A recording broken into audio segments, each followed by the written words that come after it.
जो भी करें उसको वैश्विक संदर्भ में करना अब हमारे लिए समय की मांग है। भारत दुनिया में शीर्ष पर कैसे पहुंचे, अगर दुनिया की गतिविधियों को नहीं समझेंगे, नहीं जानेंगे, तो हमें कहां जाना है और हमें शीर्ष स्थान पर जाना है, तो हमारी राह कौन सी होगी, हमारे क्षेत्र कौन से होंगे, ये हमें आइडेंटिफाई करके और उसका तुलनात्मक अध्ययन करते हुए हमें आगे बढ़ना ही पड़ेगा। हमारी जो योजनाएं हैं, हमारे गवर्नेंस के जो मॉडल हैं, वो हमें इसी संकल्प के साथ विकसित करने हैं। हमें कोशिश ये भी करनी है कि उनमें नवीनता आती रहे, उनमें आधुनिकता आती रहे। हम पिछली शताब्दी की सोच, पिछली शताब्दी के नीति नियमों से अगली शताब्दी की मजबूती का संकल्प नहीं कर सकते हैं, और इसलिए हमारी व्यवस्थाओं में, हमारे नियमों में, हमारी परंपराओं में पहले शायद बदलाव लाने में 30 साल 40 साल चले जाते होंगे तो चलता होगा। बदलते हुए विश्व और तेज गति से बदलते हुए विश्व में हम पलक पलक के हिसाब से चलना पड़ेगा, ऐसा मेरा मत है। अगर मैं आज तीसरे लक्ष्य की बात करूं, जो एक प्रकार से मैं दोहरा रहा हूं, क्योंकि इस बात को मैं लगातार कह रहा हूं, सिविल सर्विस का सबसे बड़ा काम ये कभी भी हमारे लक्ष्य से ओझल नहीं होना चाहिए। व्यवस्था में हम कहीं पर भी हो, पद पर हम कहीं पर हो, लेकिन हम जिस व्यवस्था से निकले हैं उस व्यवस्था में हमारी वो प्राइम रिस्पॉन्सिबिलिटी है, और वो है देश की एकता, देश की अखंडता। उसमें हम कोई कॉम्प्रोमाइज नहीं कर सकते। स्थानीय स्तर पर भी हम जब भी कोई निर्णय करें, वो निर्णय कितना ही लोक लुभावना हो, वाहवाही बटोरने वाला हो, कितना ही आकर्षक लगता हो, लेकिन एक बार उस तराजू से भी उसको तोल दीजिए कि मेरा ये छोटे से गांव में कर रहा हूं जो निर्णय है, कहीं वो मेरी देश की एकता, अखंडता के लिए रुकावट बनने वाला है, तो मैं कोई बीज तो नहीं बोल रहा हूं। आज तो अच्छा लगता हो, प्रिय लगता हो, लेकिन श्रेयस्कर न हो। और महात्मा गांधी हमेशा श्रेय और प्रेय की बात लगातार करते थे। हम उस बात की ओर आग्रही बने। हम नकारात्मकता को छोड़ करके हम ये भी देखें, हमारा कोई भी फैसला देश की एकता को मजबूत करने वाले स्पिरिट से जुड़ा होना चाहिए। सिर्फ वो तोड़ता नहीं, इतना इनफ नहीं है, वो मजबूती देता है कि नहीं देता है। और विविधता भरे भारत के अंदर हमें लगातार एकता के मंत्र का सॉल्यूशन करते ही रहना पड़ेगा, और ये पीढ़ी दर पीढ़ी करते ही रहना पड़ेगा, और उसकी चिंता हमें निकालनी पड़ेगी। और इसलिए मैं पहले भी कह चुका हूं, आज फिर कहना चाहता हूं, भविष्य में भी कहता रहूंगा, हमारे हर काम में कसौटी एक होनी चाहिए, इंडिया फर्स्ट, नेशन फर्स्ट, मेरा राष्ट्र सर्वोपरि। हमें जहां पहुंचना है, लोकतंत्र में शासन व्यवस्थाएं भिन्न भिन्न राजनीतिक विचारों से प्रेरित हो सकती है, और वो भी लोकतंत्र में आवश्यक भी है, लेकिन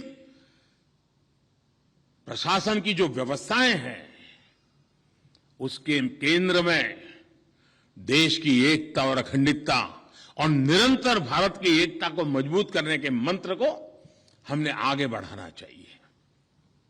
साथियों, अब जैसे हम डिस्ट्रिक्ट लेवल पे काम करते हैं, राज्य लेवल पे काम करते हो, या भारत सरकार में काम करते हो, क्या इसका कोई सर्कुलर निकलेगा क्या कि नेशनल एजुकेशन पॉलिसी में से क्या क्या मुझे मेरे डिस्ट्रिक्ट के लिए उठाना है, उसमें से कौन सी चीजें लागू करनी है?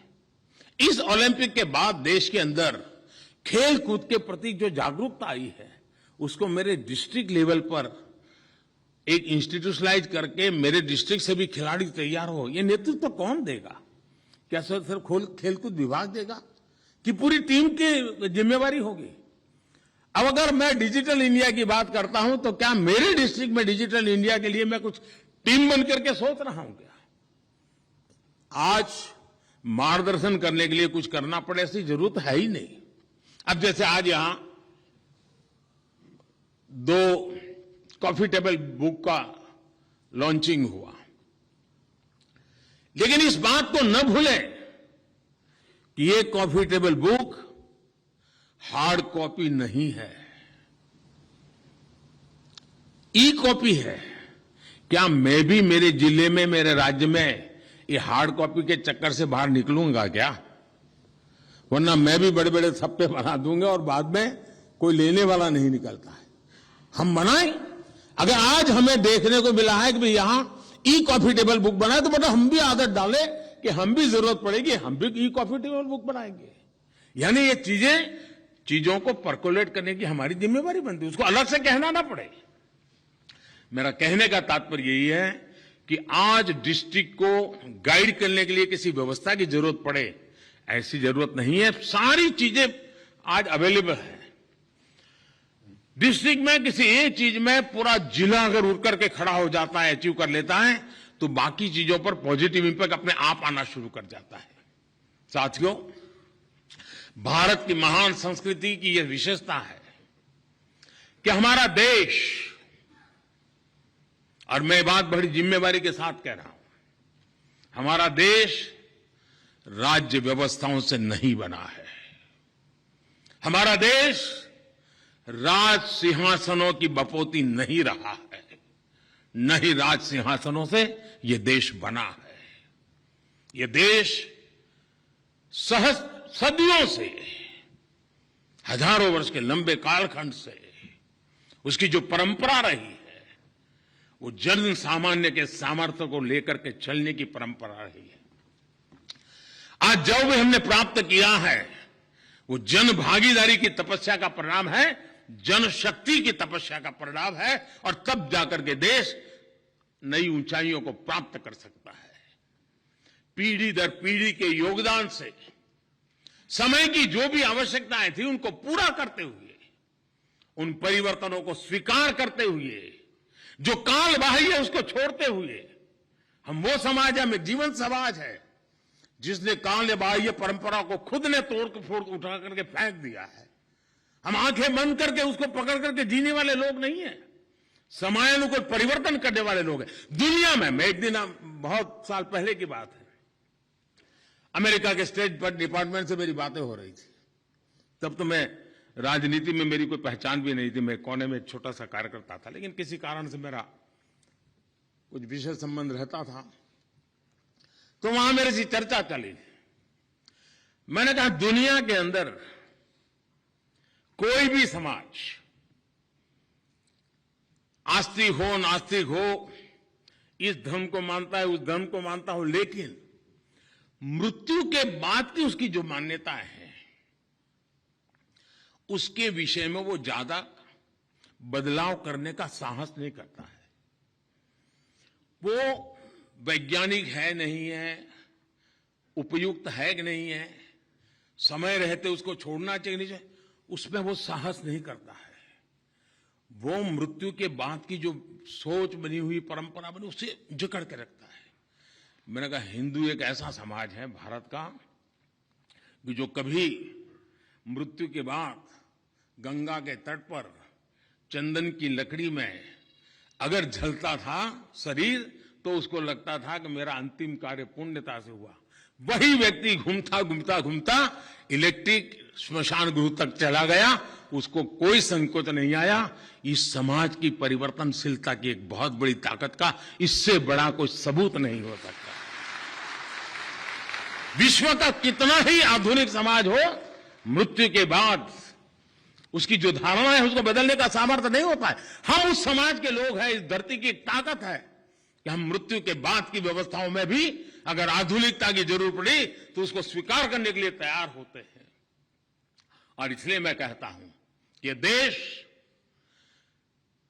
नित्य नूतन, नित्य परिवर्तनशील, नवीन को स्वीकारने के सामर्थ्य वाली एक समाज व्यवस्था का परिणाम है कि आज उस महान परंपरा को गति देना हमारे जिम्मे है। क्या हम उसे गति देने का काम कर रहे हैं क्या? फाइल को ही गति देने से जिंदगी बदलती नहीं है साथियों। हमने उस एक सामाजिक व्यवस्था के तहत शासन व्यवस्था का एक सामर्थ्य होता है, तब मुझे पूरे समाज जीवन का नेतृत्व देना मेरा दायित्व बन जाता है। और वो सिर्फ पॉलिटिकल लीडर का काम नहीं होता है, हर क्षेत्र में बैठे हुए सिविल सर्विस के मेरे साथियों को लीडरशिप देनी होगी और समाज में परिवर्तन के लिए अगुवाई करने का काम के लिए अपने आप को सज्ज करना होगा, और तब जाकर के हम परिवर्तन ला सकते हैं दोस्तों। और परिवर्तन लाने का सामर्थ्य आज देश में है, और सिर्फ हम ही विश्वास लेके जी रहे ऐसा नहीं, दुनिया बहुत बड़ी आशा के साथ हमारी तरफ देख रही है। तब हमारा कर्तव्य बनता है कि उस कर्तव्य की पूर्ति के लिए हम अपने आप को सज्ज करें। अब जैसे हम नियमों और कानूनों के बंधन में ऐसे जकड़ जाते हैं, कहीं ऐसा कर करके जो सामने जो एक नया वर्ग तैयार हुआ है, जो युवा पीढ़ी तैयार हो रही है, क्या हम उसके साहस को, उसके सामर्थ्य को, हमारे ये नियमों की जंजाल उसे जकड़ तो नहीं रही है ना? उसके सामर्थ्य पर प्रभावित तो नहीं कर रही है ना? अगर ये कर रही है तो मैं शायद समय के साथ चलने का सामर्थ्य खो चुका हूं।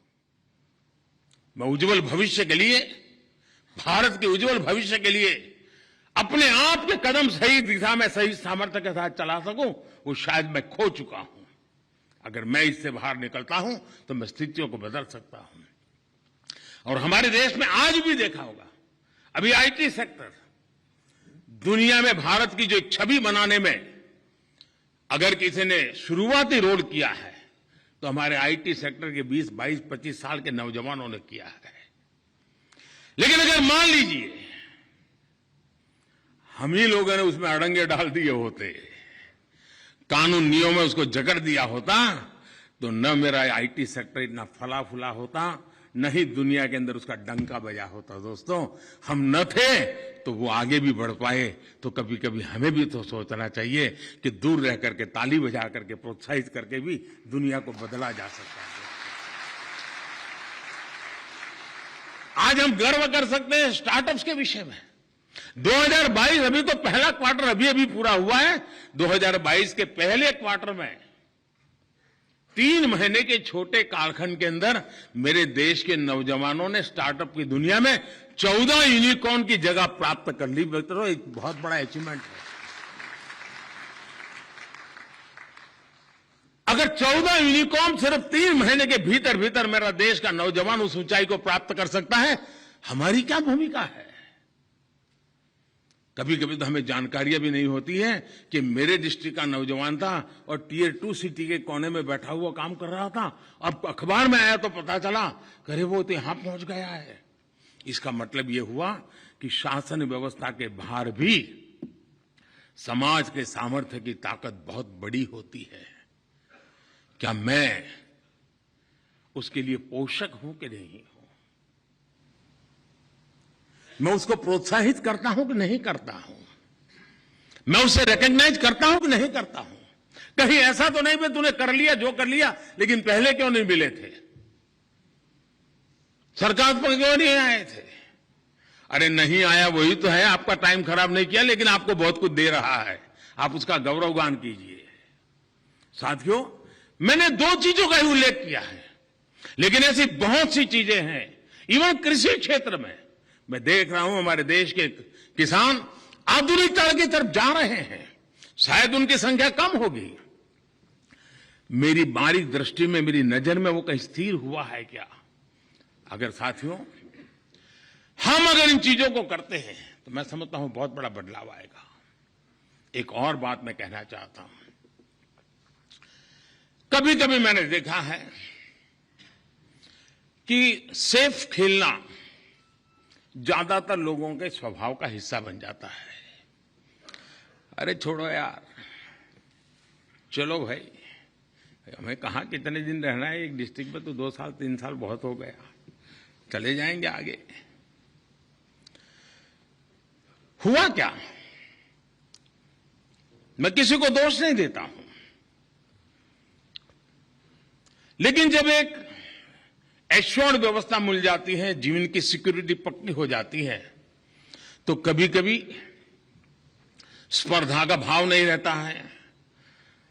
लगता है अब तो यार सब कुछ है, चलो नए संकट कहां मोल ले, जिंदगी तो चली जाने वाली है, बच्चे बड़े हो जाएंगे, कहीं न कहीं मौका तो मिलना ही मिलना है उनको, हमें क्या करना है। और उसमें से खुद के प्रति भी उदासीन हो जाते हैं, व्यवस्था छोड़ो खुद के लिए भी उदासीन हो जाते हैं।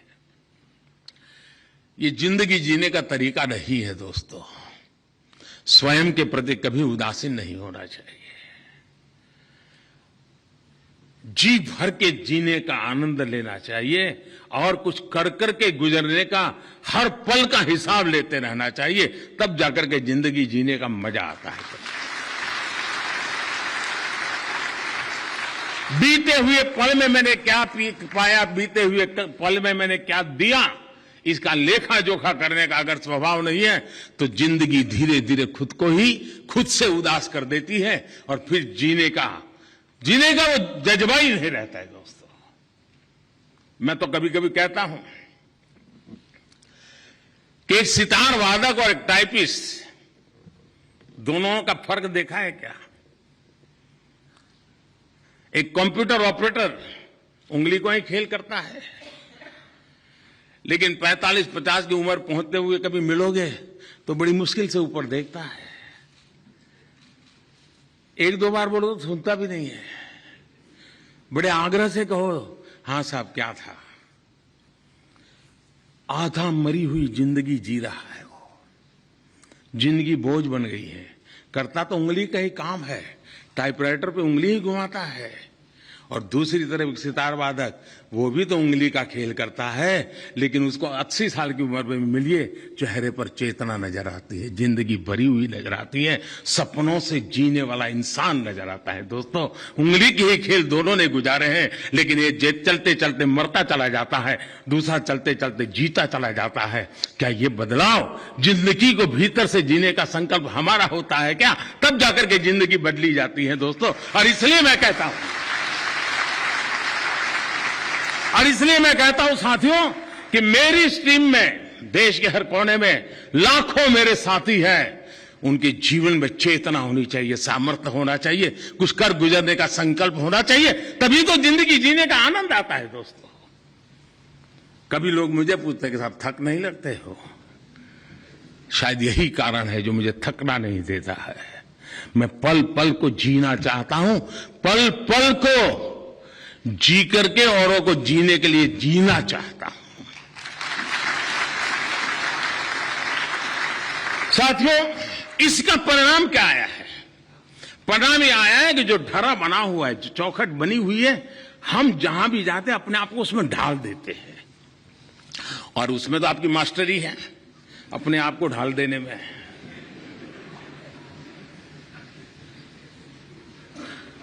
किसी को ये अच्छा लगता होगा, लेकिन मुझे लगता है कि शायद ये जिंदगी नहीं है दोस्तों। जहां जरूरत है वहां तो ढाल दें, जहां जरूरत है वहां ढाल बन जाए, लेकिन जरूरत है वहां ढाल बन करके उस बदलाव के लिए भी कदम उठाए, ये भी जरूरत होता है। क्या हमने सहज रूप से गवर्नेंस में रिफॉर्म, ये हमारा सहज स्वभाव बना है क्या? छोटी छोटी चीजों के लिए कमीशन बनाने पड़े, एक्सपेंडिचर कम करो कमीशन बिठाओ, गवर्नेंस में बदलाव करो कमीशन बिठाओ, 6 महीने के 12 महीने के बाद रिपोर्ट आए, फिर रिपोर्ट देखने के लिए एक और कमेटी बनाओ, उस कमेटी के इंप्लीमेंटेशन के लिए और एक कमीशन बनाओ।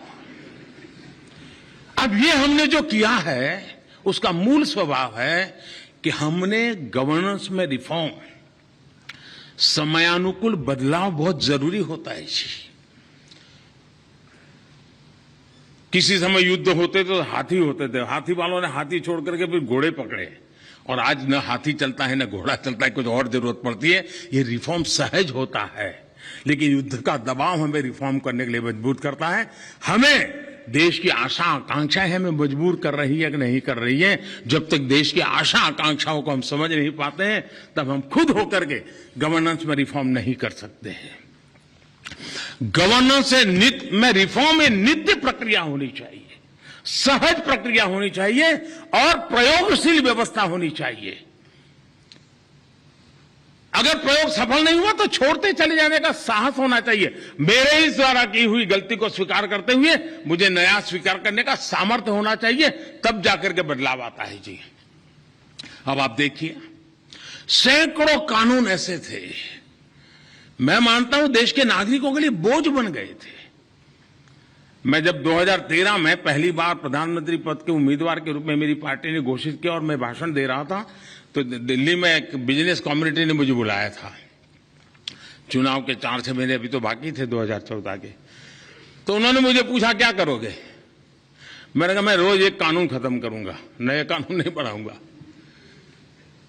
तो उनको आश्चर्य हुआ और मैंने पहले 5 साल में 1500 कानून खत्म किए थे। मुझे बताइए साथियों, ऐसे कानूनों को लेकर के हम क्यों जिंदा होते थे। और मुझे आज भी मेरा मत ऐसे बहुत से कानून होंगे बेकारण पड़े हुए हैं। अरे आप तो कोई इनिशिएटिव लेकर के खत्म करो ना भाई, देश को इस जंजाल से बाहर निकालो। उसी प्रकार से कंप्लायंस, हम न जाने नागरिकों से क्या क्या मांगते रहते हैं जी। मुझे कैबिनेट सेक्रेटरी को कहा कि भाई बाकी दुनिया देश के काम होंगे, आप इसका जिम्मा लीजिए, ये कंप्लायंस से देश को मुक्त कीजिए, नागरिकों को मुक्त कीजिए। आजादी के 75 साल हुए, नागरिकों को इस जंजाल में क्यों फंसा के रखे हो। और एक ही दफ्तर में 6 लोग बैठे होंगे, हर टेबल वाले के पास जानकारी होगी, लेकिन फिर भी वो अलग मांगेगा, बाजू वाले से नहीं लेगा।